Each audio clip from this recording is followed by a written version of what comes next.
Hey guys, so it's a new year and we're all riding the wave of change and setting goals for ourselves and New Year's resolutions to be better in 2019, which is fantastic. Now, we see each year a lot of people making their goals very physically orientated. It's all about improving their physical well-being, so it might specifically be losing weight or starting to get active or starting to diet or whatever the specific goal might be, but it's orientated around improving their physical wellness. And usually the ambition behind that is also to not just get healthier, but to get happier as well, which is fantastic to a degree. I mean, like as a gym owner, okay, it's a fantastic time of year for me. I love this time of year, not just because I get to sell a whole bunch of gym memberships, but because you have motivated people coming through and lots of them, and I get the chance to really sit down and help and educate people and give them a broader perspective of health and look at their goals and their motivators behind it. It really is a really satisfying time of year to be in this industry. But what we see when we work with people one-on-one is that the focus too much on just physical well-being ends up being the detriment and why people fall off the bandwagon pretty quickly. So where people usually go wrong every year is just focusing too much on that physical wellness, and not enough people really get a good perspective of the other 5 elements of wellness and how they affect your physical wellness and your wellness overall. So the other 5 dimensions that we look at are emotional, spiritual, occupational, intellectual, and social wellness.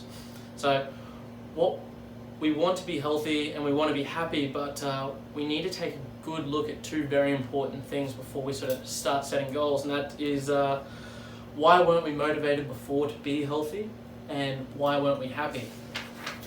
So we need to really address these 2 things and take a broader look at health in order to improve our health and improve our state of being. So I'm not a head doctor, I'm not a shrink or anything like that, but I have been working one-on-one with clients for close to 10 years now. And when we set goals with people, we really delve into finding what the strong motivators are for people so we can rehash and keep them focused and keep revisiting those motivators to keep them focused on their journey. Then we really address how the other areas of wellness impact each other, but most specifically how the other areas of wellness actually can prevent you from getting your goals that you set in the physical dimension of wellness. So for example, we look at emotional wellness. Being emotionally unwell will lead you with, I don't care, I don't give a fuck kind of attitude. You start missing sessions right away, you're not really loving what you do.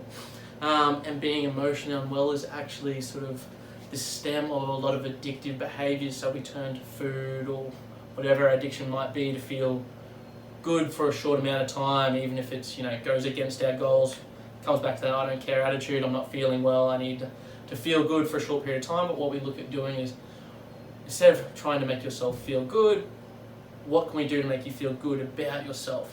Find that substitute to increase your emotional well-being. We look at spiritual wellness, which isn't all religion and, Mother Nature, or whatever you want to look at it. Our perspective of spiritual wellness is simply being at peace with oneself. So becoming healthy through physical activity, we want you to become healthy through physical activity, but we don't want you to start from a place of self-loathing. If it starts there, you might eventually get fit, but you're never going to be healthy, and you're always, we can even look at physical activity becoming your detriment with overtraining because you hate yourself or you're too, harsh on yourself. We want you to be happy and we want you to be healthy. So we need you to get at peace with yourself first.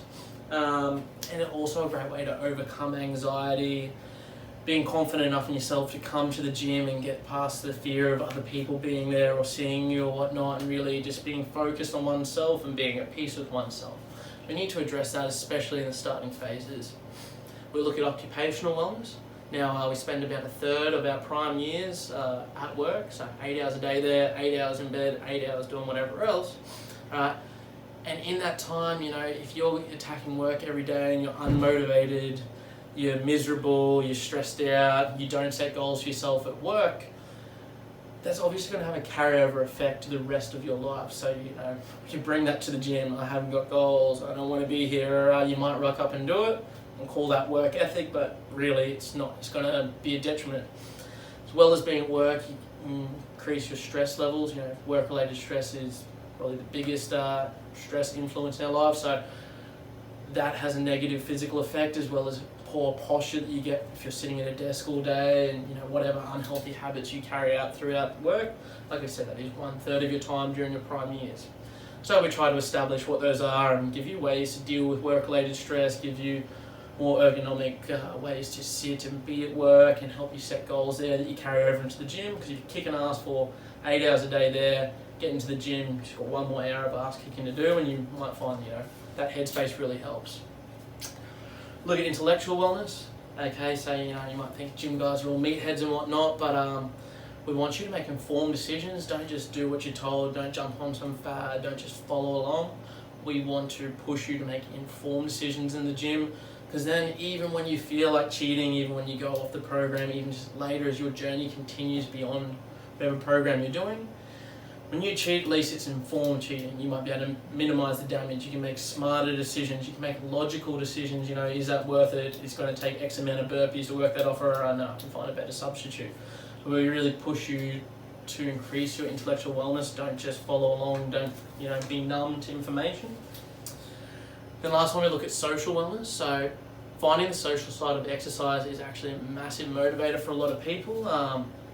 When we look at the social side, we feel good getting the approval of other people, in the company of other people. Humans are naturally pack animals. We really take in energy from others and expunge it ourselves. So going into group environments, even if you don't want to do group training, even if it's just training with a partner, or coming home to a support network, or having people that you can engage with and talk with and whatnot, and having those peer networks, it does massive things for you, and you get so much from it. Not just energy, not just sense of well-being, not just compliments, not just information, but all of it bundled together. And then once you get here, if you've got someone you're training with, they motivate you to go. They motivate you to get there first of all, and they motivate you to give 100%. They make you enjoy it. Exercise isn't for everyone, but if you have people that at least you can have a laugh with, take your mind off what you're doing, you get the work done, you enjoy it, and you get that social wellness from the gym, then you've hit the nail on the head there. So really, you can set your goals to achieve physical wellness, and a lot of people are going to. We want them to, and we want to see that happen. But without also addressing the other elements of wellness, when you do that, then you might fall short of your goals. So join this program that we've put together. Take a wider perspective of wellness and well-being and achieving health and happiness together. Build a routine and really become happy. Then you can focus more on the numbers on the scale and stuff. Once you build a routine that's going to last and you're enjoying what you're doing, you can work for progression in the gym, and you'll be a lot likely to succeed, and you're a lot likely to stick to it long term. So encourage you to join the program. It'll be lots of fun. You're going to learn a lot about yourself and a journey of discovery together, and we're going to have a great time. Thanks for watching, guys.